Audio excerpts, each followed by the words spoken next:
حضرات جنابی، اب تو مجھے غالباً آج کی اس مجلس میں آیت کے ترجمے کرنے کی بھی ضرورت محسوس نہیں ہے، کیونکہ کل بھی میں نے اسی آیت مبارک وافی کی تلاوت کی تھی اور اس میں نے اہل بیت کی پاک دامنی اور رجس کا تذکرہ اور شہزادی کے چادر کے حوالے سے گفتگو کی تھی۔ اس میں کچھ پہلوات تھے کہ جس کے اوپر میں نے کل روشنی ڈالی تھی، لیکن میں آج اپنی بات کو یہیں سے آگے بڑھاتا ہوں کہ رجس کسے کہتے ہیں، اور رجس جو ظاہری نجاست ہے اس کا نام رجس نہیں ہے۔ بہت توجہ، جملہ وزنی ہو تو آپ بولیے گا ورنہ خاموش رہیے گا۔ رجس ہم یہ سمجھتے ہیں کہ نجاست کا نام رجس ہے، ظاہری نجاست کو رجس نہیں کہتے۔ تو ذہن میں سوال تو اٹھا اور پھر قبلہ پھر رجس کسے کہتے ہیں؟ جس سے اہل بیت یا رسول کی اکلوتی بیٹی منہ پھیر لے، ہائے ہائے ہائے اللہ اکبر، رجس ظاہری نجاست کا نام نہیں ہے، رجس اس کا نام ہے کہ جس سے اہل بیت یا رسول کی اکلوتی بیٹی جس سے اپنے منہ کو پھیر لے، وہ رجس ہے۔ اب آپ غور کریں کہ رسول کی اکلوتی بیٹی نے کس کس سے منہ پھیرا؟ ہائے ہائے، رسول کی بیٹی نے کس کس سے منہ پھیرا؟ کس کس سے منہ پھیرا؟ کس کس سے منہ پھیرا؟ تو یہ تو وصیت سیدنا سے پتہ چلا، علی فلا فلا فلا۔ اے علی، اے میرے شوہر نامدار، فلا فلا فلا۔ میں کہوں گا بیوی، جہاں فلا بولا جاتا ہے وہاں ابن فلا بھی بولا جاتا ہے، وہاں ابن فلا بھی بولا جاتا ہے۔ کہاں اگر ابن ہوتا تو یہ شہزادی ابن بولتی، میں نے فلا فلا کہا ہے۔ صلوات پڑھتے ہیں محمد وآل محمد۔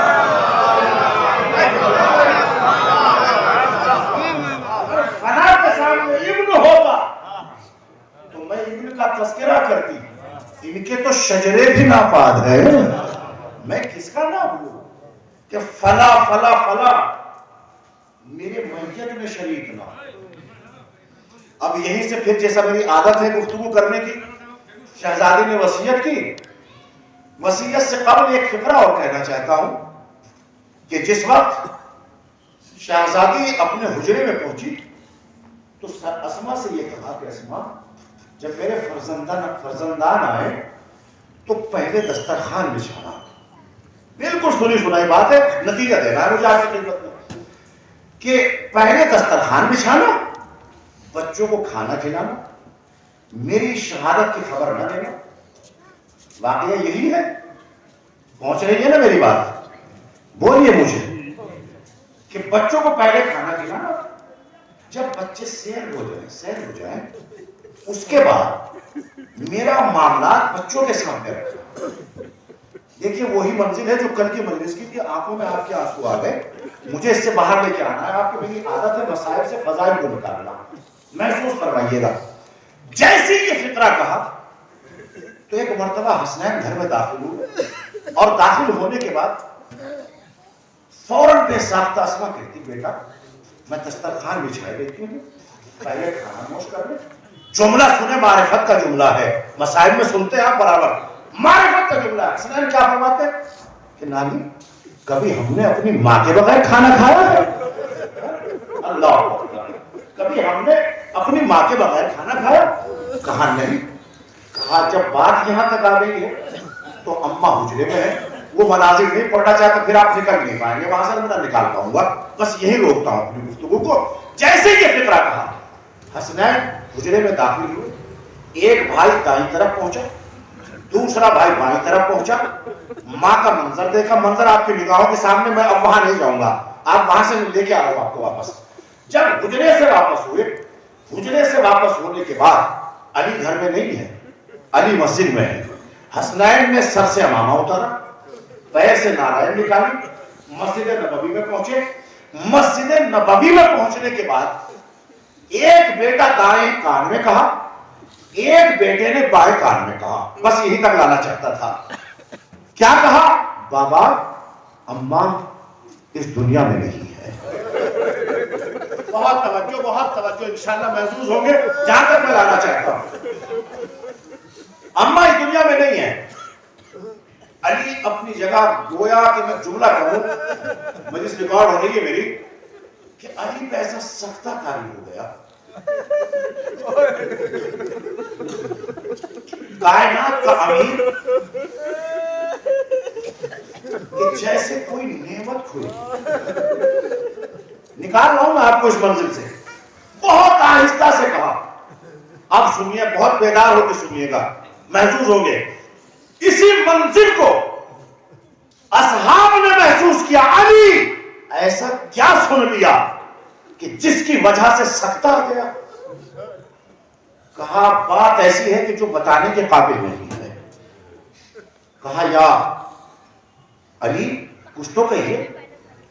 کہا عالم یہ ہے کہ بنت رسول دنیا میں نہیں. کہہ دیا, سن لیا نا آپ نے بڑی اطمینان کے ساتھ. اب فقرہ سنیں. جو اصحاب بیٹھے ہوئے تھے, کہا یا علی اگر اجازت ہو تو ہم میت میں شریک ہو. ہم میت میں شریک ہو, جہاں سے بات کا آغاز کیا تھا. کیا یا علی اگر اجازت ہو تو کیا ہم میت میں شریک ہو جائیں؟ کہا خبردار. نہیں غور فرمایا آپ نے. کہا خبردار میت میں شریک نہ ہونا. کہا کیوں؟ کہا یہ وصیت زہرا ہے. کہا یہ وصیت زہرا ہے. جس سے زہرا نے منہ پھیر لیا اسے ابھی منہ نہیں لگاتا.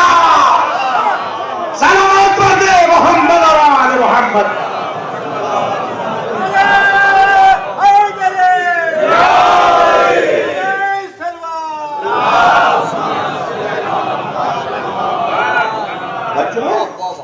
احساسات کا نام مجلس ہے. خدا کی قسم یہی بڑا عجیب سا منظر لگ رہا ہے مجھے کہ مجلس پہلے مسائل میں پہنچتی ہے اور پھر مسائل سے نکلتی ہے.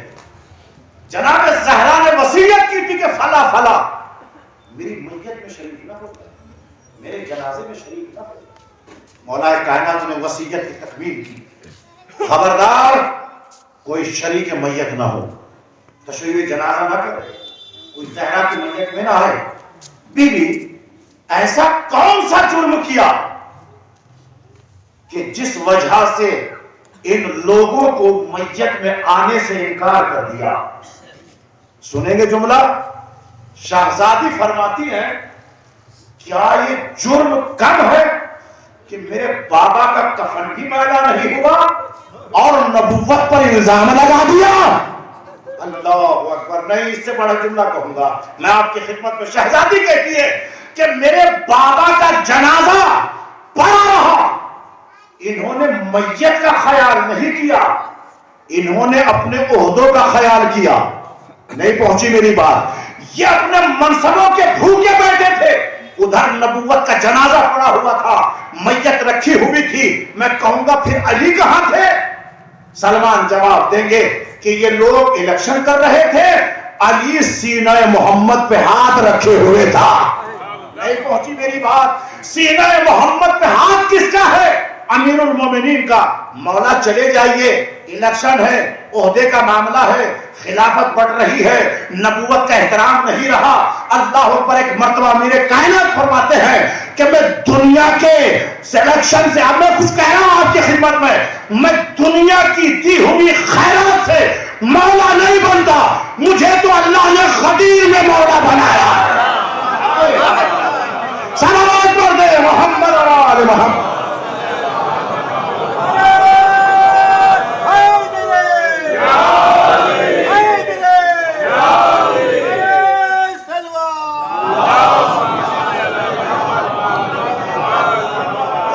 دنیا کی دی ہوئی خیرات سے مولا نہیں بنتا, مجھے تو غدیر میں اللہ نے مولا بنایا.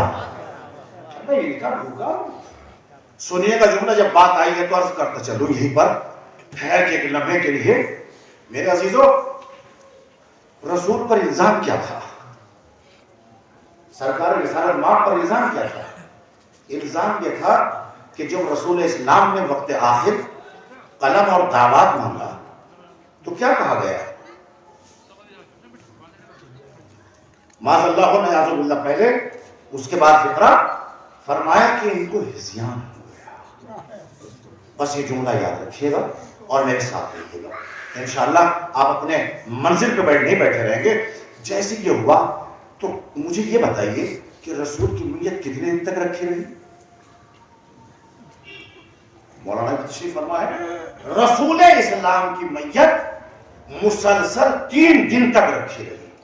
کتنے دن؟ اسلام کا مسئلہ کیا ہے؟ شریف مسئلہ یہ ہے کہ جتنا جلدی ہو سکے میت کو دفناؤ. اور جو دین کا محافظ علی ہے، دین کو پہنچانے والا رسول ہے، اگر عمل نہ ہو تو پھر شریعت کا فائدہ کیا ہے؟ میں کچھ کہہ رہا ہوں آپ کی خدمت میں. نبی کون ہے؟ وہ نبی کہ جس کے سینے پر اسلام کا قانون اترا ہے، اسلام کے قانون کی کتاب اتری ہے. 6666 آیتیں جس رسول کے سینے پہ نازل ہوئی، اسی کی میت پہ اسلام کے قانون کو توڑا جا رہا ہے. میں کہوں گا وہ علی کہ جو زمین سے زیادہ آسمان کے راستوں سے واقف ہے. مولا جلدی دفن کیجئے. کہا نہیں، حجت تمام کرنا ہے علی کو. علی کو صاحب معرفت حضرات لوگ بیٹھے ہوئے، پڑھا لکھا میرے سامنے ہے. کیا فرمایا مولا متقین نے؟ فرمایا کہ مجھے حجت تمام کرنا ہے. نبوت پہ لگے ہوئے الزام کو اگر آج علی نے دور نہ کیا، بات پہنچ رہی ہے میری، میں کیا کہہ رہا ہوں آپ کی خدمت میں، اگر آج علی نے نبوت پہ لگے ہوئے الزام کو دور نہ کیا تو مجھے بھی ابو طالب کا بیٹا نہ کہنا. مجھے بھی ابو طالب کا بیٹا نہ کہنا. کیا حجت تمام کی امیر المومنین نے؟ حجت یہ تمام کی کہ 3 دن میت رکھی. گرمی کا زمانہ ہو، عرب جانتے ہیں کتنا گرم ہوتا ہے. دیکھیے ایک بات بولنا سمجھانا پڑتی ہے اپنے بچوں کے لیے، بزرگوں سے معذرت کے لیے. عرب کی تمازت اور گرمی اس قدر ہوتی ہے کہ اگر ریگستان کی ریت اٹھ کر ہمارے رخساروں پہ لگ جائے تو ہماری اسکین جو ہے وہ سیاہ ہو جاتی ہے، کالی ہو جاتی ہے، اتنی گرم ریت ہوتی ہے. یا اور چلا جاؤ منزل پر، شہزادے علی اکبر، شہزادے علی اصغر کو حسین نے چشم زدن کے لیے زمین کربلا پہ لٹایا تھا. اس سے بڑھ کر مثال نہیں دے سکتا میں. کتنی دیر کے لیے لٹایا اور اٹھایا، اتنا ہی وقت تھا. اتنے ہی وقت میں اصغر کی پشت پر چھالے پڑ گئے تھے. توجہ ہے؟ میں آپ کو کہاں لے کے جاؤں. ارباب کرم اہل نظر حضرات تشریف فرما. اس سے بڑھ کر میں تمادت کی مثال نہیں دے سکتا. گرمی کے موسم میں 3 دن تک میت نبوت رکھی رہی. مولا جلدی دفن کیجئے. اسلام کا قانون یہ کہ جتنا جلدی ہو سکے دفن کیا جائے میت کو. یہ 3 دن کیوں رکھا؟ کہ حجت نبوت پہ لگے ہوئے الزام کو مجھے دور کرنا ہے. کیا الزام ہے؟ نہ وہاں کوئی فریجر ہے، نہ اے سی ہے، نہ کوئی ٹھنڈی کا سامان ہے، نہ برف کی سیل ہے. تو یہ میت صحیح کیسے رہی؟ بات تو ہو گئی، نتیجہ بھی میں نے دے دیا. آپ خاموشی بیٹھے رہے. اللہ اکبر.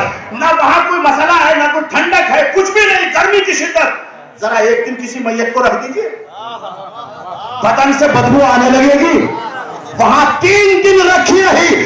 امامت بتانا کیا چاہتی ہے کہ جب نبوت کے بدن سے بدبو تک نہیں ہے تو نبوت کے ذہن پر صلوات پر دے محمد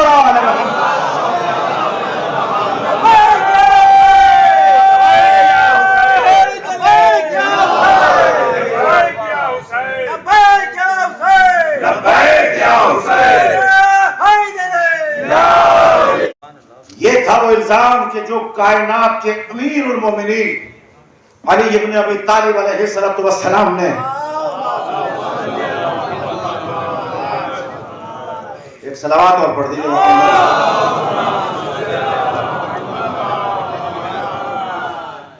نبوت سے ہٹایا، اور اگر نبوت کی حفاظت امامت نہ کرے تو پھر کون کرے؟ توجہ ہے حضرات کی؟ اسی منزل کو میں اور قریب ہو کر کس موضوع سے مربوط ہوں، کیونکہ مسئلہ فقہی آیا ہے، علماء کرام تشریف فرما، ان کی موجودگی میں یہ بات عرض کر رہا ہوں۔ اسلام کا سب سے پہلا فقیہ جس نے اجتہاد کیا کون ہے؟ سوال برائے سوال، سب سے پہلا مجتہد اسلام کا کون؟ کوئی جواب نہیں، میں بتا دیتا ہوں۔ سب سے پہلا جو اجتہاد کیا ہے وہ جناب بلال حبشی نے کیا۔ ہائے ہائے ہائے ہائے، کیسے کہ جب کائنات کے آخری نبی اس دنیا سے رخصت ہوئے 11 ہجری، جب رسول پردہ کر گئے بقول بڑے بھائیوں کی، غور فرمایا آپ نے، جب 11 ہجری کو نبی اس دنیا سے چلے گئے، جانے کے بعد بلال نے کہا کہ یہ مدینہ اب رہنے کے قابل نہیں ہے۔ عہد کیا، قسم کھائی کہ آج کے بعد میں اذان نہیں دوں گا۔ قبلہ بتائیے، پوچھئے گا بعد میں بھی تائید بھی فرمائیں گے، نظر و عہد و قسم، اگر کسی نے یہ کہا کہ میں نظر کر لی، عہد کر لیا، قسم کھا لی، تو یہ واجبات کہلاتے ہیں، ہے یا نہیں ہے؟ سناٹا نہیں رہے گا انشاءاللہ، آپ محسوس فرمائیے گا اس منظر کو، تھوڑا دیر تو لگتی ہے بات کو پہنچانے کے لیے۔ جناب بلال حبشی وہ شخصیت کا نام ہے جو مؤذن رسول ہے، رسول کے بعد عہد کیا کہ میں آج کے بعد اذان نہیں دوں گا، مدینہ چھوڑ دیا، مدینہ ترک کر دیا، اور جب مدینہ چھوڑ دیا بلال حبشی چلے گئے شام کی طرف، لبنان کی طرف۔ لبنان میں اگر آج شیعت عروج پر ہے، ہائے ہائے ہائے ہائے، بلال حبشی اور جناب کمیل وغیرہ کا بہت بڑا کمال ہے اس کے، مطلب شیعت کا کام ہے، بڑی محنتیں ہیں ان لوگوں کی، یہ تاریخ ہے، اب اس میں جاؤں گا تو پھر میں اپنی بات کو پہنچا نہیں پاؤں گا۔ بلال حبشی نے عہد کیا، عہد ہے واجب، عہد توڑا نہیں جا سکتا۔ دو چیزیں اسلام میں ہیں، ایک کا نام ہے اصول دین، بچوں کے لیے بہت ٹھہر ٹھہر کے ایک ایک بات اتر جائے، کوئی سوال نہ رہ جائے کہ یہ کیا کہا۔ ایک ہے اصول دین، ایک ہے فروع دین۔ اصول دین نام ہے محبت آل محمد کا، نہیں بات ذرا سخت ہو گئے اور آسان کر دوں۔ اصول دین نام ہے عقیدے کا، فروع دین نام ہے عمل کا۔ فروع دین نام ہے عمل کا، اصول دین نام ہے عقیدے کا۔ عقیدہ قضا ہو جائے تو ادا نہیں ہوتا، عمل قضا ہو جائے تو ادا ہو سکتا ہے۔ میری بات نہیں پہنچ رہی، اس طریقے سے میں پہنچانا چاہ رہا ہوں۔ عقیدہ قضا ہو جائے تو ادا نہیں ہو سکتا، عمل قضا ہو جائے تو ادا ہو جائے۔ آپ کہیں گے مولانا کیسے؟ میری نماز قضا ہو گئی، موت آ گئی، آسان کر دے بڑے بہت مسئلے کو۔ میری موت واقع ہو گئی اور میری نماز قضا ہو گئی، نماز قضا ہوئی تو میری اب یہ قضا نماز کس پہ واجب ہے؟ میرے بڑے بیٹے پر، فرزند اکبر پر، وہ نہ پڑھے دوسرا پڑھ دے، لیکن ہے نا کسی پر کوئی بھی نہ پڑھے، نسلہ بعد نسلیں تو کوئی نسل میں وہ ادا کر دے۔ ایک مسئلہ اور ہے کہ اگر وہ ادا بھی نہ کر سکے، ٹائم نہیں ہے، تو وہ کسی کو اجیر بنا دے، اجرت کے اوپر نماز پڑھوا دے، اجرت پہ میری نماز مکمل کرا دے، تو کیا ہوگا؟ میرا عمل پورا ہو گیا۔ اللہ نے عمل کے دروازے کو، دستر کو، میں پھر فقرے کو کہہ دوں، اللہ نے اعمال نامے کے دروازے کو قیامت تک کھول رکھا ہے۔ ہائے ہائے ہائے ہائے ہائے، عمل کے دروازے کو اللہ نے قیامت تک کے لیے کھول رکھا ہے، اور عقیدے کا دروازہ سانس کے ساتھ بند ہو جاتا ہے۔ مجلس میں ہاتھ اٹھانا عقیدہ ہے، فضائل اہل بیت میں بولنا عقیدہ ہے۔ اللہ پر بات نہیں پہنچ رہے میری، یہ ہے عقیدہ، عقیدہ اصول دین ہے۔ میرے عزیزوں، اگر عمل قضا ہو جائے تو ادا ہو جائے گا، مجلس میں اگر آنسو قضا ہو جائے تو ادا نہیں ہو سکتا، ادا نہیں ہو سکتا. یہ میرے سانس کے ساتھ ختم ہو جائے گا. میرے عزیزوں، عمل کو دولت سے خریدا جا سکتا ہے، لیکن عقیدہ اہل بیت کو دولت سے نہیں خریدا جا سکتا. یہ بات میں اور اس کو آسان کرتا ہوا چلو. خیر، اصول دین بات سے بات نکل رہی ہے. اصول دین نام ہے عقیدے کا، فروع دین نام ہے عمل کا. یہ جملہ یاد رکھیں. عہد و قسم آتا ہے فروع دین میں، عہد و قسم آتا ہے فروع دین میں. محبت اہل بیت آتی ہے اصول دین میں. فروع دین کی ہے شاخیں، اصول دین ہے جڑیں. اللہ اکبر، کیسے آسان کروں گا میں. خدا کرے مجھے بات کو اپنی پہنچا سکوں اپنے سامنے تک. اصول دین ہے جڑیں، فروع دین ہے شاخیں. شاخیں تب ہوتی ہے جب جڑیں مضبوط ہوں، اور جب جڑیں نہ ہو تو شاخوں کا فائدہ کیا ہے؟ یہ شاخیں رکیں گی کہاں پر؟ یہ بنیادیں رکیں گی کہاں پر؟ بنیاد کا ہونا ضروری ہے دیوار کے لیے، اور جب بنیاد مضبوط نہ ہو تو دیواریں نہیں رکتی. تو فروع دین رکی ہے اصول دین پر. اب جیسے ہی بلال مدینے میں آئے، سنیے گا بات کو آسان کرتے مثال دے دی. بہت دیر سمجھایا میں نے آپ کو، اگر نہ پہنچے بات تو وہ ہماری بدقسمتی رہے گی. سنیے گا فکرے کو. جب بلال مدینے میں پہنچے، بلال پہنچتے ہی جناب سیدہ کو معلوم ہوا کہ میرے نانا کا، میرے بابا کا مؤذن بلال آیا ہے. اپنے بیٹے امام حسن مصطفیٰ سے کہتے، بیٹا ذرا میرے بابا کے مؤذن کو بلا کر لا. آ گئے بلال. جب بلال آئے، آنے کے بعد ایک مرتبہ شہزادی نے بلال کی طرف دیکھا اور دیکھ کے کہتی ہے، بلال تجھے دیکھ کر مجھے میرے بابا کا زمانہ یاد آ گیا. جیسے یہ فقرہ کہا، کہنے کے بعد کہا کہ شہزادی کیا چاہتی ہے؟ کہ بلال اذان دو، بلال اذان دو تاکہ میں اپنے بابا کا زمانہ یاد کر سکوں. بس ایک مرتبہ بلال نے دیکھا کہ میں نے تو عہد کیا ہے، عہد ہے واجب. مثالیں دے چکا ہوں میں، ایک نہیں 3-4 مثالیں دی ہے. عہد ہے واجب. بلال نے کہا کہ شہزادی کا ہے حکم، اب میں کیا کروں؟ عہد توڑوں یا شہزادی کے نہ کہنے پر اذان نہ دوں؟ کیا کروں؟ اب یہاں پر بلال نے اجتہاد کیا. اللہ اکبر، اگر بات پہنچ گئی خدا کی قسم. بلال نے اجتہاد کیا کہ افضل ترین چیز کیا ہے جسے میں فوقیت عطا کروں. بتائیے. تو ایک مرتبہ بلال نے اجتہاد کر کے قرآن کی آیتوں کو دیکھتے ہوئے، حدیث کو دیکھتے ہوئے اجتہاد کرتے کہا کہ جب اہل بیت حکم دے دے تو فروع دین کو قربان کیا جاتا ہے. صلوات پڑھ دے محمد اور آل محمد.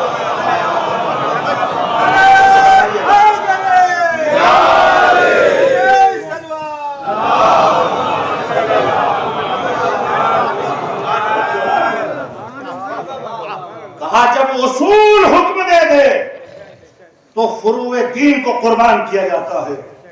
حکم سیدہ کی تکبیر کی، بلال نے اذان دی. ایسا لگ رہا تھا کہ جیسے رسول. اللہ، کیا مرتبہ، کیا فضیلتیں ہیں، کیا مناقب ہیں. ایک مؤذن کے کو چھوڑی نہیں تو آواز تو پہنچ رہی نا. انشاءاللہ آپ سے مطمئن ہے، اس کی فکر نہیں ہے. میں اپنی بات کو آپ تک تکمیل کے ساتھ ہی پہنچانا چاہتا ہوں. بلال اذان دو. بلال نے اذان دی. اذان کا دینا تھا کہ سیدہ تڑپ گئی اور تڑپ کے کہتی ہے کہ بلال وہی وقت مجھے یاد ہے. اللہ، وہ منزل مسائل پر نہیں ہوں، لیکن کیا کروں، مسائل ہی سے مجھے فکروں کو نکالنا. بلال نے اذان دی. شہزادی کو بابا کا زمانہ یاد آیا. کہا بلال، بابا دنیا سے جا چکے ہیں. دو ہی شخصیتیں کہ جو خانہ کعبہ کی چھت پر چڑھے ہیں. آپ سکتے سے نکلیے، میں آپ کو اس منزل تک لاؤں. دو شخصیتیں ہیں کہ جو خانہ کعبہ کی چھت پر بلند ہوئے. ایک ذات کا نام ہے غازی عباس.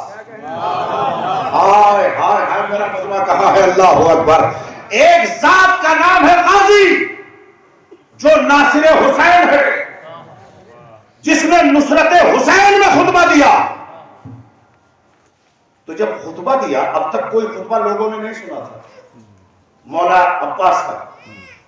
غازی نے جب خطبہ دیا تو لوگ کہہ رہے تھے کہ خالی عباس شجاع ہے، لیکن علی کا علم عباس کے پاس نہیں ہے.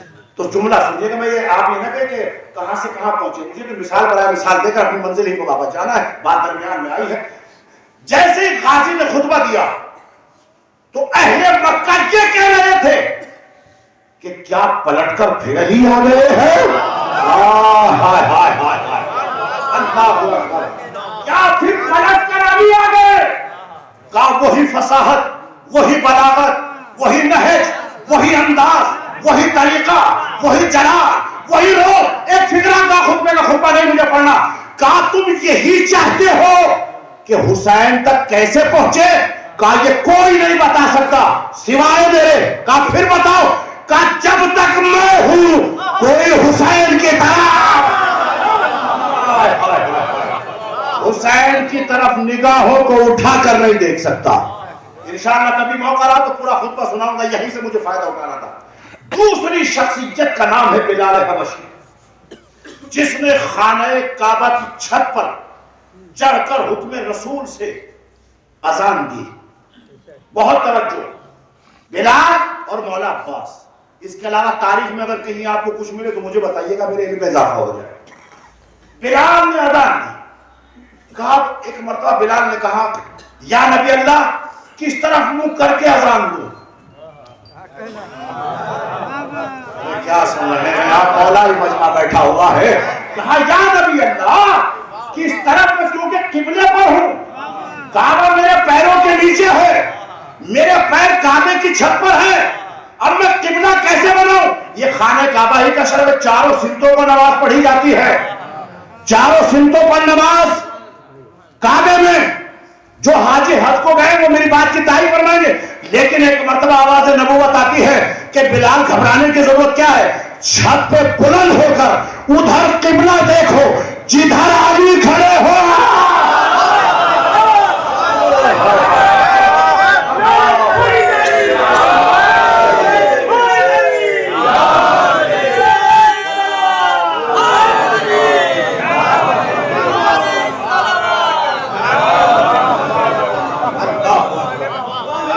کعبے کی چھت پر بلال نے قبلہ کس کو بنایا؟ کسی اور کو نہیں بنایا، بطول کے شوہر کو بنایا. ارے جب بلال نے کعبے کی چھت پہ چڑھ کر اپنے قبلہ علی کو بنایا، اس علی کے ساتھ کیا ہوا؟ اللہ اکبر. محسوس فرمائیے گا میں کس منزل تک آپ کو لانا چاہتا ہوں، انشاءاللہ محسوس ہوں گے آپ. جناب امیر المومنین علی ابن ابی طالب علیہ السلام کی وہ زندگی کہ جو آپ نے جناب زہرا کے ساتھ گزاری. امیر فرماتے ہیں کہ اللہ نے مجھے ایک ایسی زوجہ دی ہے جیسی کائنات میں کسی کو نہیں ملی.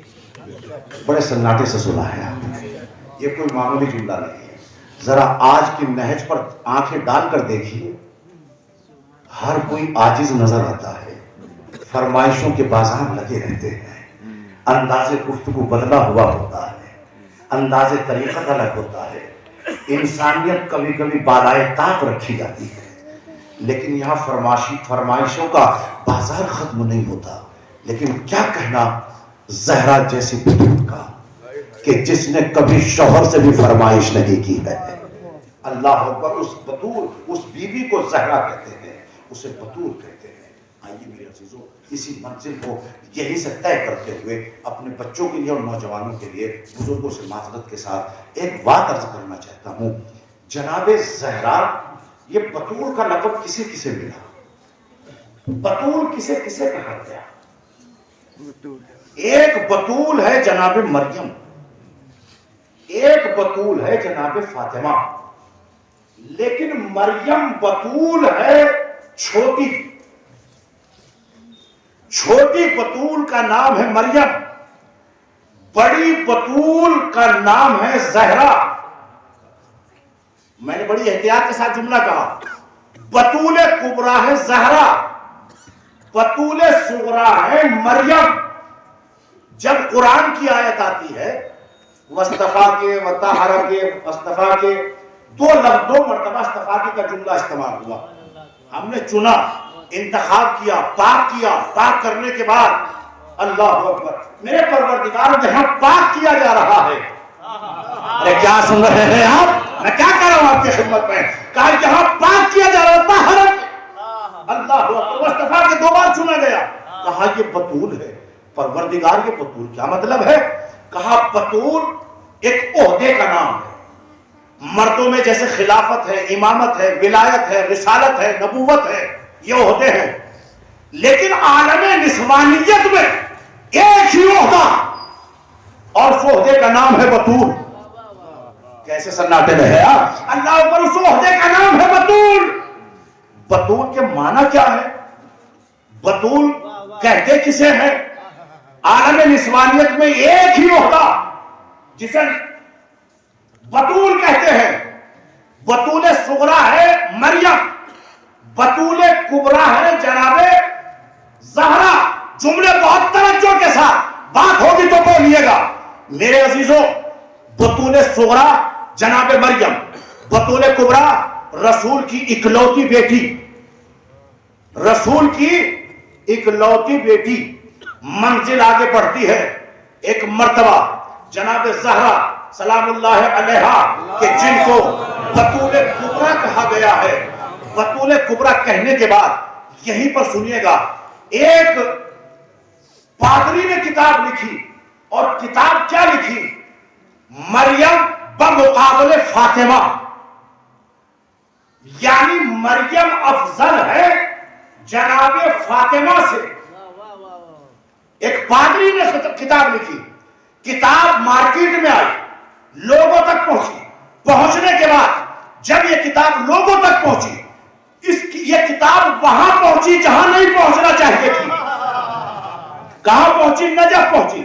جب نجف پہنچی تو نجف میں ایک طالب علم کو ملی، طالب علم نے پڑھا کہ بطول کو مفضول کہا اور مریم کو افضل بتایا۔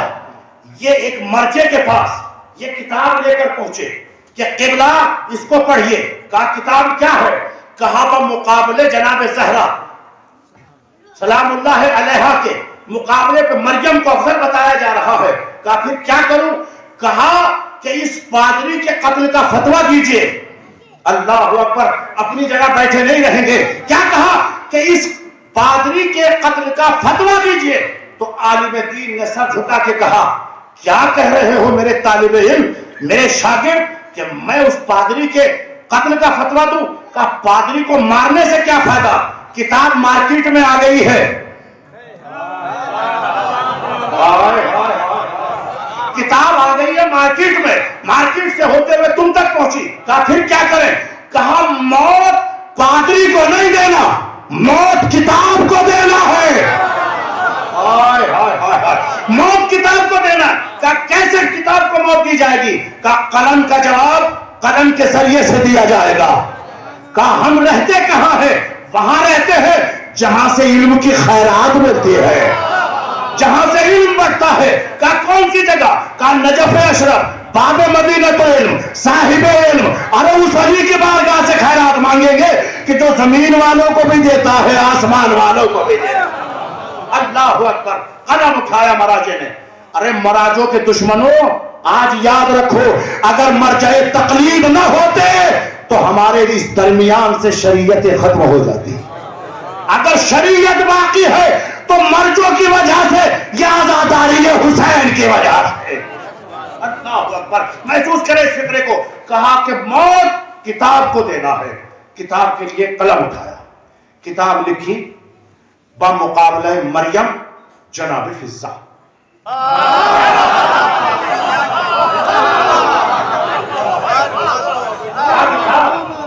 بمقابلہ مریم جناب فضہ۔ اور اس کتاب کے اندر جب اس مہاراج عالی قدر نے خیرات مانگی تو کیسے مانگی؟ اس طالب علم کو بھیجا، بھیجنے کے بعد حجرے میں مصلی بچھایا، 2 رکعت نماز شہزادی کے کونین کی ادا کی، بارگاہ بی بی میں یہ 2 رکعت نماز ہدیہ کی، کہا بی بی مجھے لفظوں کی خیرات عطا کر دے۔ کہاں سے مانگ رہے ہیں؟ شہزادی کونین سے کہ بی بی مجھے لفظوں کی خیرات دے تاکہ میں آپ کا اس کتاب کا جواب دے سکوں ایک دشمن کو۔ اس میں لکھا اس عالم دین نے کہ او پادری تجھے شرم نہیں آتی، تجھے حیا نہیں آتی کہ بطول کبریٰ کا مقابلہ بطول صغریٰ سے کر رہا ہے؟ کہا ذرا سا دنیا پہچانے کہ جب مریم کے پاس حجرے میں جناب جبرائیل آئے، قرآن پڑھ رہا ہوں کوئی روایت نہیں، جب جبرائیل سید الملائکہ استاد ملائکہ، توجہ چاہتا ہوں، فرشتہ معصوم، تمام فرشتوں کا استاد، تمام فرشتوں کا سردار جب آیا، آنے کے بعد ایک مرتبہ مریم نے دیکھا، مریم نے دیکھنے کے بعد کہا اگر تم متقی نہیں ہے، قرآن ہے، اگر تم متقی نہیں ہے تو مجھے حیا آتی ہے، مجھے شرم آتی ہے، تو یہاں سے چلا جا۔ تو اب جبرائیل نے تعارف کرایا کہ مجھے پہچانا نہیں، میں کون ہوں؟ اللہ اکبر۔ سید الملائکہ نہیں کہا، اپنے کو فرشتہ نہیں بتایا، کہا میں اللہ کی طرف سے بھیجا ہوا رسول ہوں۔ آئے ہائے ہائے، میں اللہ کی طرف سے بھیجا ہوا رسول ہوں۔ کہا کیوں آئے ہو؟ کہا میں تمہیں بیٹا دینے کے لیے آیا ہوں۔ ارے کیا سن رہے ہیں آپ؟ کہا میں بیٹا دینے کے لیے آیا ہوں۔ اللہ اکبر۔ جبرائیل کھانا لے کر آتا تھا تو ایک مرتبہ جناب مریم اپنی پیشانی پر اپنا ہاتھ رکھ کر اپنے چہرے کو چھپاتی تھی، کہا مجھے تنہائی میں حیا آتی ہے۔ اللہ اکبر۔ میرے عزیزو، جب کھانا لے کر جبرائیل پہنچتا تھا تو مریم کہتی تھی، کیا کہتی تھی کہ تیرا لانے والے کا بھی شکریہ، بھجانے والے کا بھی شکریہ، لانے والے کا بھی شکریہ، بھجانے والے کا بھی شکریہ۔ لیکن میرے عزیزو، جب 3 دن تک وَيُطْعِمُونَ الطَّعَامَ عَلَىٰ حُبِّهِ مِسْكِينًا وَيَتِيمًا وَأَسِيرًا، جب 3 دن تک مسلسل فرشتے در سیدہ پر کبھی یتیم بن کر آئے، کبھی مسکین بن کر آئے، کبھی اسیر بن کر آئے، سیدہ 3 دن تک اپنے ہاتھ سے روٹی پکاتی رہی، فضا اپنے ہاتھ سے بانٹتی رہی۔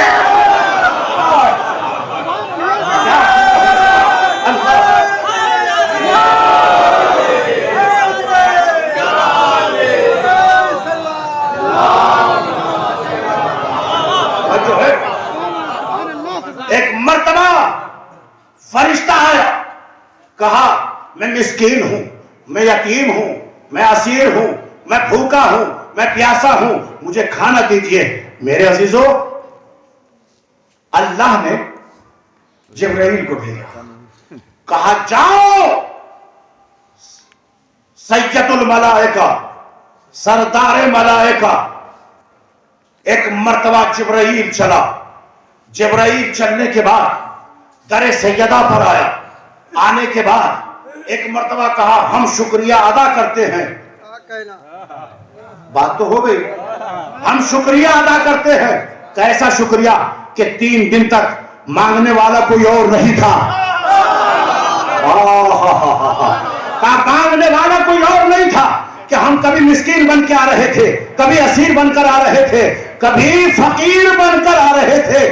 میں کہوں گا کہ جیسے ہی جبرائیل نے شکریہ ادا کیا، اللہ نے پھر آیت کو بھیجا، کہا جبرائیل تو کیا شکریہ ادا کرے گا؟ آج تو اس دروازے کا شکریہ توحید ادا کرے گی۔ بس یہیں سے سمجھے کہ جس کا شکریہ مریم ادا کرے، وہ فرشتہ شکریہ ادا فضا کا کر رہا ہے۔ صلوات پڑھ دے محمد اور آل محمد۔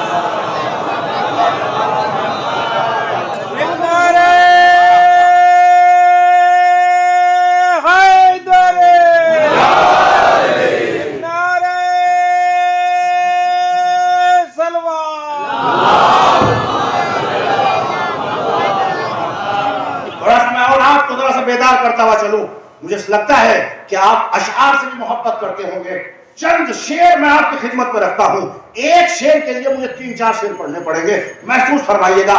شاید بڑے اچھے انداز سے کہتا ہے کہ کرو وہ ذکر کہ جس سے جہان خوشبو دے، مہک اٹھے یہ زمین آسمان خوشبو دے، دلوں سے بغض و کدورت نکال کر یارو علی کا ذکر کرو تو زبان خوشبو دے۔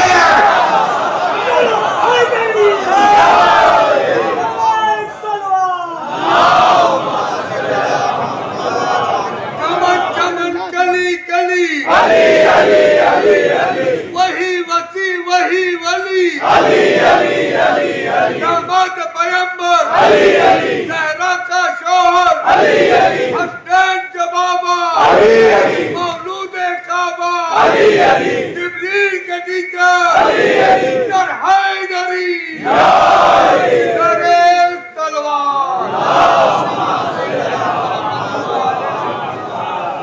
کرو وہ ذکر کہ جس سے جہان خوشبو دے، مہک اٹھے یہ زمین آسمان خوشبو دے، اور دلوں سے بغض و کدورت نکال کر یارو علی کا ذکر کرو تو زبان خوشبو دے۔ شعر سنیے گا، ہمیں یقین ہے محمد کے ساتھ ساتھ اگر علی کا ذکر کرو تو اذان خوشبو دے۔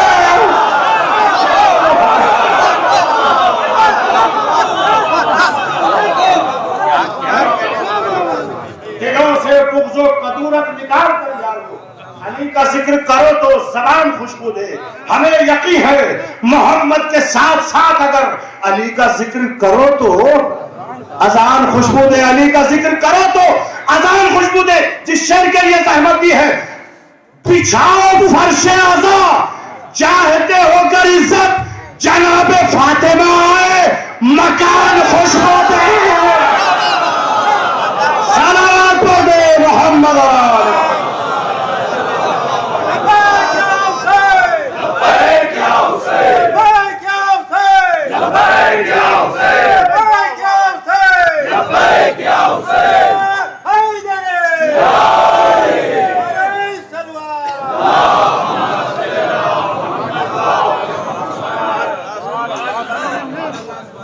بچھاؤ فرش عزا چاہتے ہو کر عزت جناب فاطمہ آئے مکان خوشبو دے۔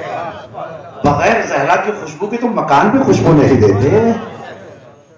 اللہ اکبر، یہی تو وہ خوشبو تھی کہ جس کو محسوس کرنے کے لیے نبوت چادر کے نیچے آئی تھی۔ تو بات میری یہ چل رہی تھی کہ بمقابلے جناب مریم جناب فضہ کی کتاب لکھی، اسی اسنا میں ایک دلیل دیتے ہیں، اس نے 70 آیتیں لکھی پادری نے۔ ہمارے عالم دین نے جب باب مدینہ العلم کی طرف توجہ کی، آیتیں 110 لکھی،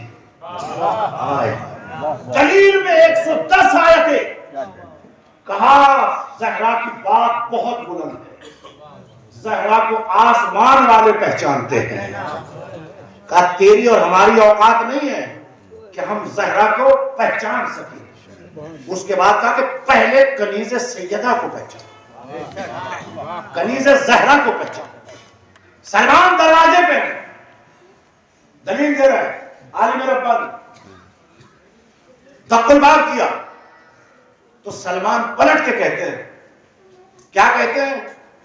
کہتے ہیں کہ فضہ جب میں آ کے تم سے ہم کلام ہوتا ہوں تو تمہاری آواز بہت بلند ہوتی ہے، تم اپنے کو ایسا محسوس کرتی ہو نا کہ میں تم بلند ہو اور میں کمتر ہوں۔ کہا سنو یاد رکھو فضہ، کہا کیا؟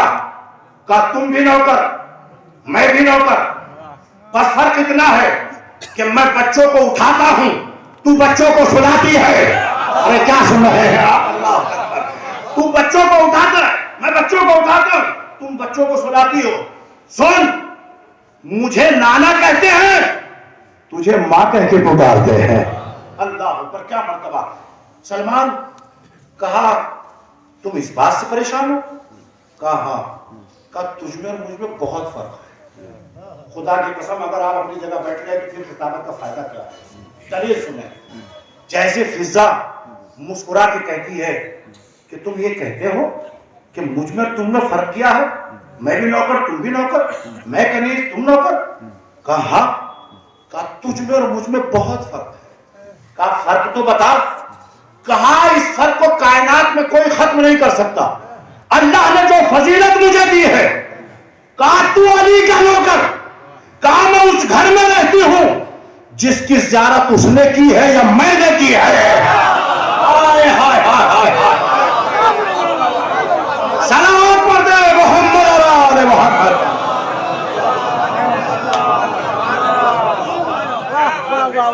اس کے چہرے کی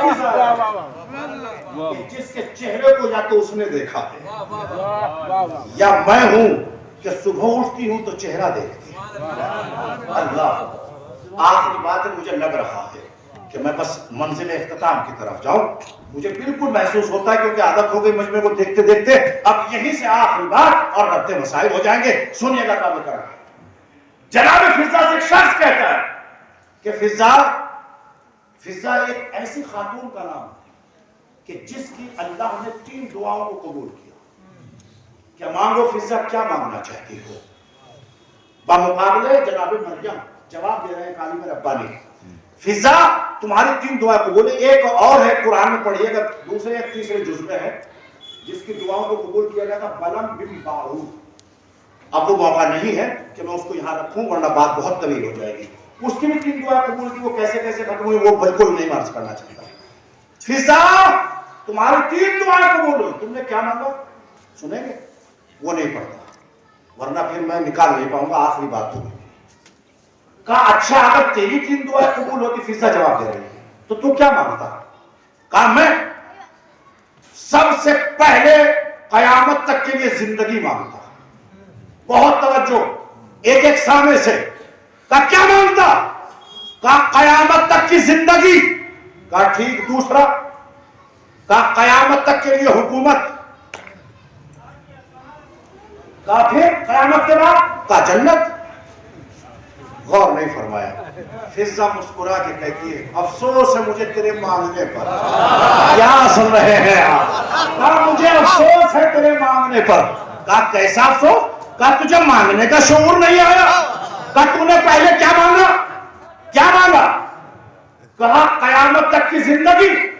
کہا تو قیامت تک کی زندگی مانگ رہا ہے, ہمیں تو موت آتی ہی نہیں ہے. نہیں پہنچی بات, نہیں پہنچی. کہا ہمیں موت نہیں آتی. کہا دلیل کیا ہے؟ کہا من مات علی حب آل محمد, جو محبت اہل بیت پہ مر جائے اسے تم مردہ نہ سمجھنا, وہ زندہ جاوید ہے.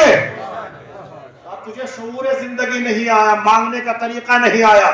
کہا دوسرے تم نے کیا مانگی؟ حکومت. کہا ہاں. کہا سن, میں افریقہ میں شہزادی تھی, حکومت میرے پاس تھی, سپاہی میرے پاس تھے, افواج میرے پاس تھے, لیکن میں نے محبت زہرا کے لیے محبت زہرا پہ جب میرے دل میں زہرا کی محبت کا ستارے کی چمک پیدا ہوئی تو میں نے حکومت کو جوتی کے برابر سمجھا. جوتی کے برابر سمجھا. اب آخری بات کون کون خاموش رہے گا مجھے نہیں معلوم ہے. بات اچھی ہو تو دعا دیجیے گا اور یاد رکھے گا فکرے کو. فضا کہتی ہے کہ تو نے اس کے بعد کیا مانگا؟ کہا جنت. کہا تم مرنے کے بعد جنت مانگ رہا ہے, اٹھتی ہو تو جنت میں, سوتی ہو تو جنت میں, کھاتی ہو تو جنت میں. کہا کون سے مقام؟ کہا خانہ سیدہ کو جنت کہتے ہیں. صلوات پڑھ دے محمد علیہ.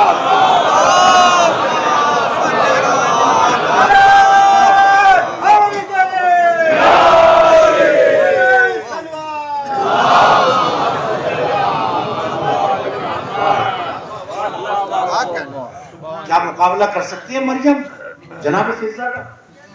عالم دین کی یہ کتاب خدا کی قسم سوئے ہوئے ضمیروں کو جگہ دیتی ہے. اللہ اکبر. اور وہ 3 دعائیں سن میں سے 1-2 پڑھتا ہوں جو فضا نے مانگی تھی. کیا مانگی؟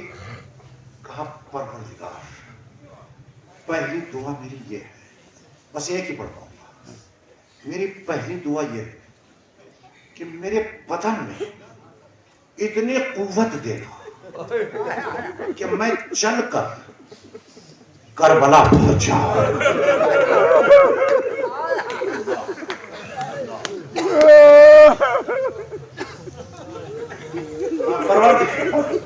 کیا مانگا فضا نے؟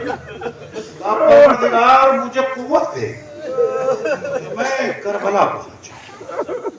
بی بی دوسری دعا کہا میری دوسری دعا یہ ہے کہ جب ثانیہ زہرا پہ کوئی وقت آئے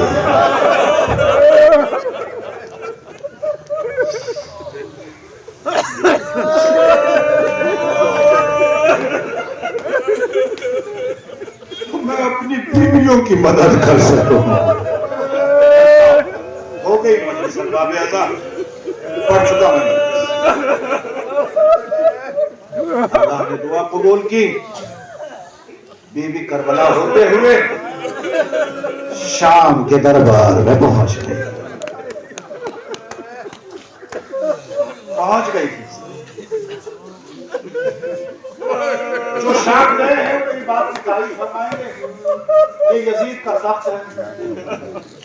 تخت کے سامنے چبوترا بنا ہوا ہے جس میں ایک رسم تھی 12 گلے تھے. آل رسول رسم بستہ کھڑے ہوئے. خدا کی قسم بہت گریہ فرمائیں میں جہاں تک لا رہا ہوں شہزادے کے مشاق کرنا مجھے لیکن ربط دیا ہے یہاں سے تو سن لیجیے. جب جملے جب دربار میں یزید آیا سب سے پہلے اس ملعون کی نظر اس شہزادی پر پڑی. اب مجھے نام لینے کی ضرورت نہیں پڑے گی. اس شہزادی پر پڑی کہ جس نے اپنے چہرے کا پردہ اپنے ہاتھ سے کیا اور ایک ہاتھ گردن پہ رکھے ہوئے تھی. صاحب اولاد بیٹھے ہوئے. جزاک اللہ. آپ کو کوئی غم نہ دے سوائے غم اہل بیت کے. ایام فاطمیہ ہے ارباب اعضاء. یہ روزے عاشورہ سے کم نہیں ہے. سنیے گا. کہا یہ بچی کون ہے؟ سنیں گے آپ کیا کہا. تعارف کرایا گیا. تعارف کرانے کے بعد کہ یہ ہاتھ کیوں چہرے پہ رکھے ہوئے, گلے پہ ہاتھ کیوں ہے. جملہ سنیے گا, قدر فرمائیے گا. جتنی بیویاں تھیں ان سب کا قد برابر نہیں تھا. کسی کا قد طویل تھا, کسی کا قد چھوٹا تھا, لیکن یہ بچی سب سے چھوٹی تھی. ایک رسی تھی, 12 گلے تھے. اجرکم علی اللہ, اجرکم علی اللہ. صاحب اولاد ہے. ارباب اعضاء ہوا کیا کہ جب بیویاں سر اٹھاتی تھی تو یہ بچی اپنے پنجوں کے بل کھڑے ہو جاتے تھے. اجرکم علی اللہ, اجرکم علی اللہ. اللہ آپ کو کوئی غم نہ دے سوائے غم حسین کے. ارباب اعضاء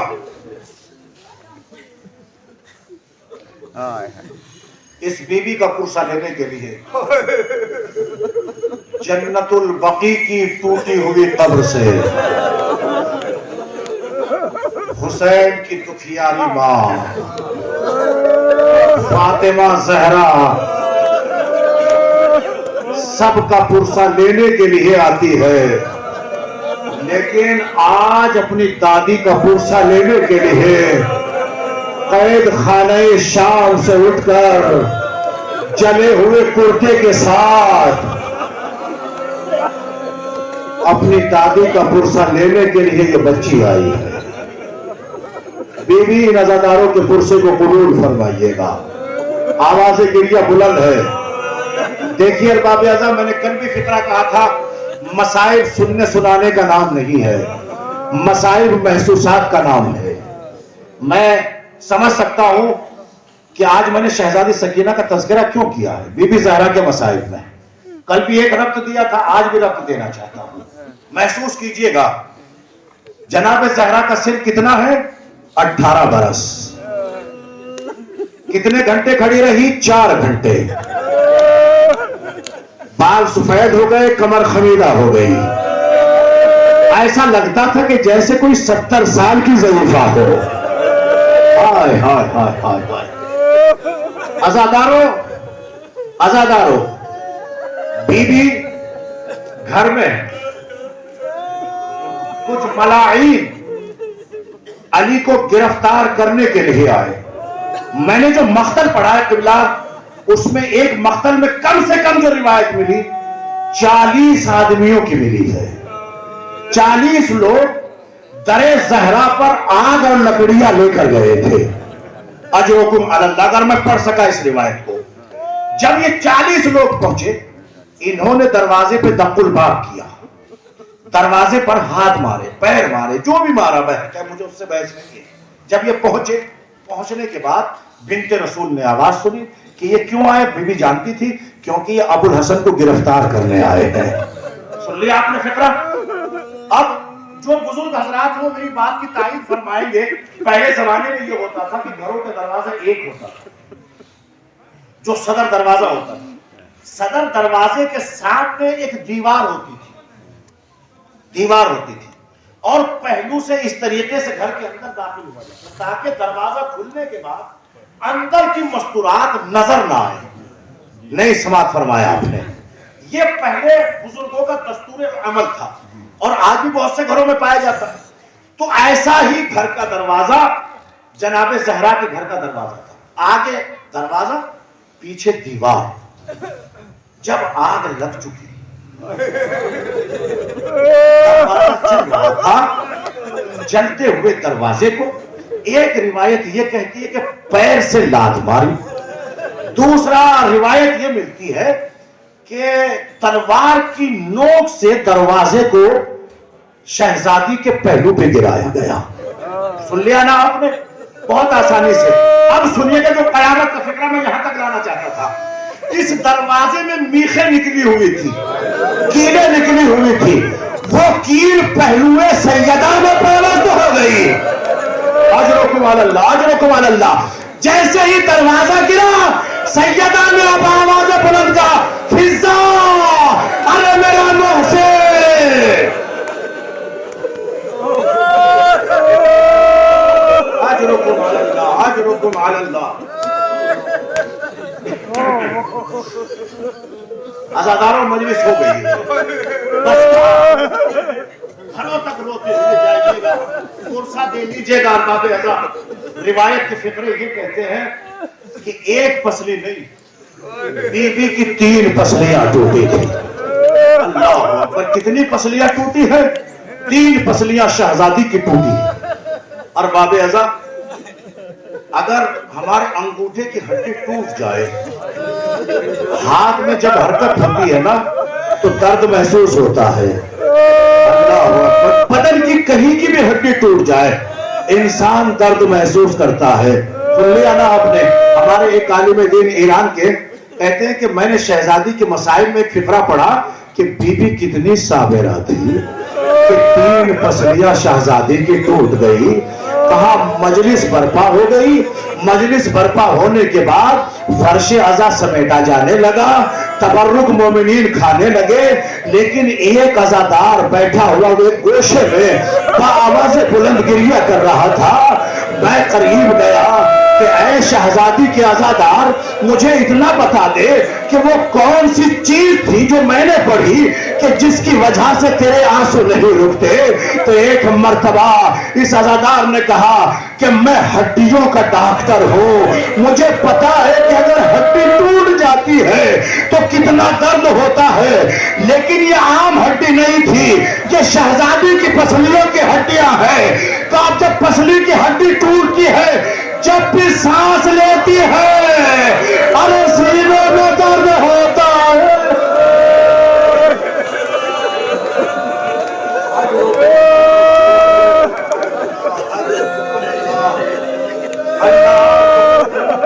سوائے غم حسین کے ارباب عزا بس اس منزل کو محسوس فرمائیے گا اور مجلس کو تمام کر رہا ہوں.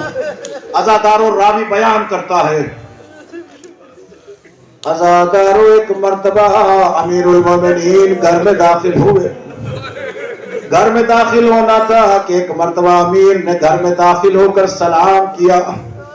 جب سلام کیا تو شہزادی نے داہنا ہاتھ اٹھا کر امیر کے سلام کا جواب دیا. ایک مرتبہ امیر المومنین فرماتے ہیں، اے بنت رسول، جب میں سلام کرتا تھا تو آپ میرے سلام کا جواب دائنا ہاتھ اٹھا کر دیا کرتی تھی، لیکن میں کچھ دنوں سے دیکھتا ہوں کہ آپ دائنا ہاتھ اٹھا کر جواب نہیں دیتی۔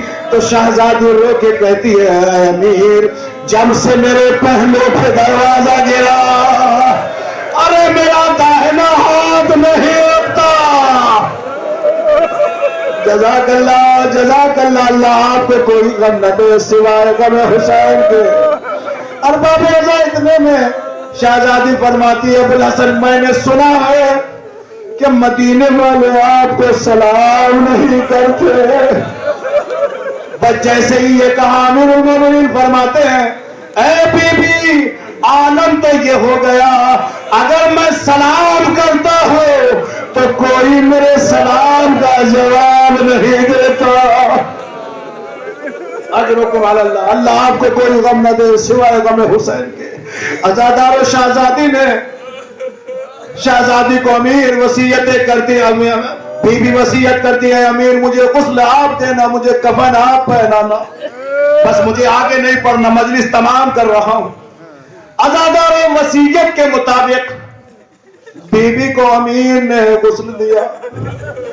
سلمان کہتے ہیں کہ میں نے خیبر کشا کو اس طریقے سے بآواز بلند کبھی روتے ہوئے نہیں دیکھا، اس طریقے سے مولا کائنات بی بی کو غسل دیتے ہوئے بآواز بلند گریہ کر رہے تھے۔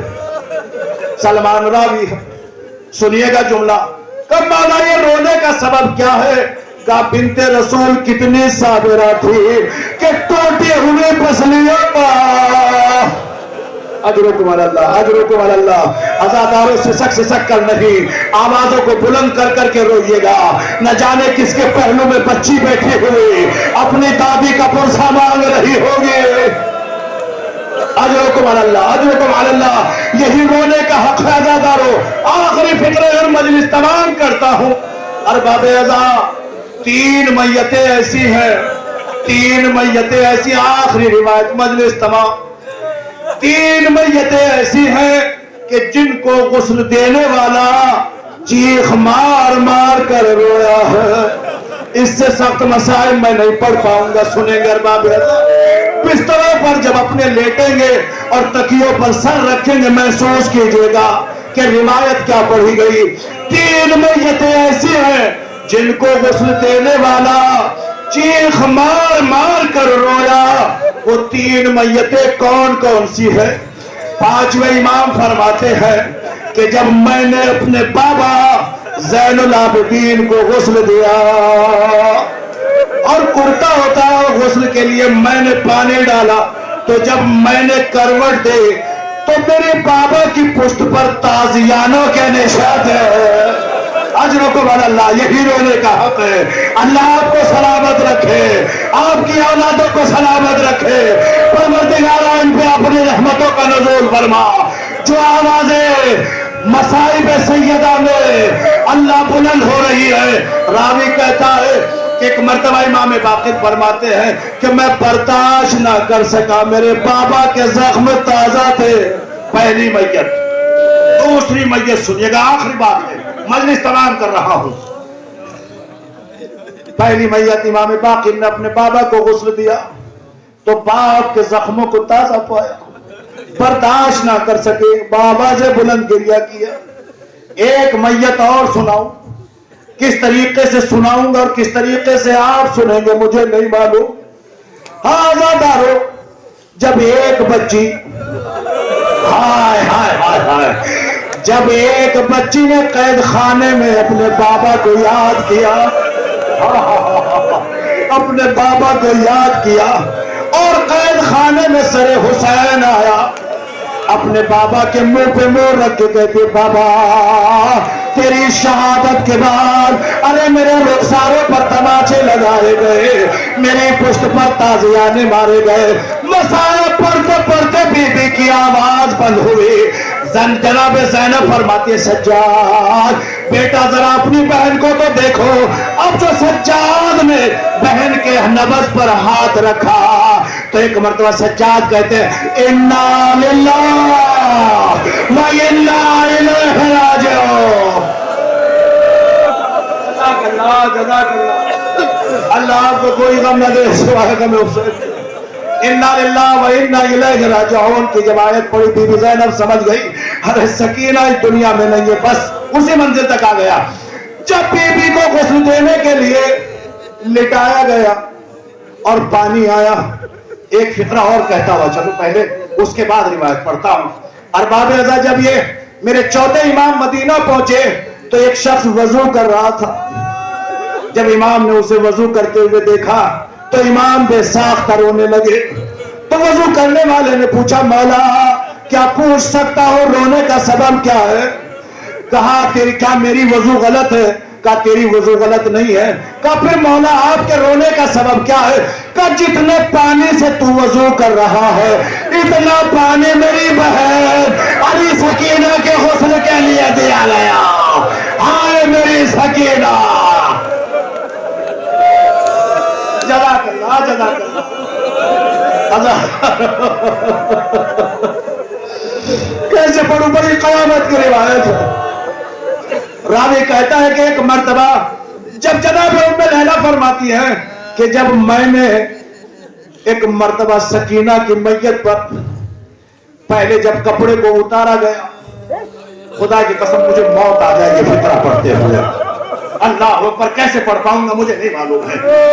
جب ہم نے کپڑے کو اتارا، یہاں پہ لوگ غسالہ کا تذکرہ کرتے ہیں لیکن میں اس بات کو پرہیز کرتے ہوئے یہ بات عرض کر رہا ہوں کہ جب شہزادی کے بدن سے کرتے کو اتارا جانے لگا تو بی بی کے کرتے کے ساتھ بدن کی جلد ساتھ آنے لگے. سجاد سے پوچھا سجاد ارے بہن کو کون سا مرض تھا؟ کہ میری بہن مریض آنے تھے. ارے اونٹ کی پشت پر ارے رسیہ سے جکڑا گیا. جزاک اللہ جزاک اللہ. یہی رونے کا حق ہے ارباب رضا. ایسا لگ رہا ہے جیسے شہادت کی مجلس ہو رہی ہے. سنیے گا ارباب رضا. کعب ام لیلہ فرماتی ہے کہ جیسے ہی ہم نے پانی ڈالا میت سکینہ پر تو پانی سوکھ گیا. پانی کا سوکھنا تھا. بیویوں کی آوازیں گریا بلند ہوئی. جملہ سنیے ارے کتنی پیاسی تھے سکینہ دنیا سے پیاسے. جزاک اللہ. ہو گئی مجلس ارباب رضا. آخری فقرہ بیویوں کے رونے کی آواز بلند ہوئی. آخری منزل تیسری میت. جب مولا متقیان نے وصیت کے مطابق جناب زہرا کو غسل دیا، جب غسل دے رہے تھے تو ایک مرتبہ بی بی کی ٹوٹی ہوئی پسلیوں پر نظر پڑے. ارے میرا مولا ارے روتا ہوا آوازیں بلند گریا کر رہا تھا. سلمان نے پوچھا مولا یہ رونے کا سبب کیا ہے؟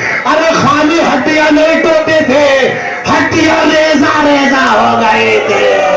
ہائے شہزادے اسی تک کو لے کر اس دنیا سے رخصت ہو گئی. حسنین یتیم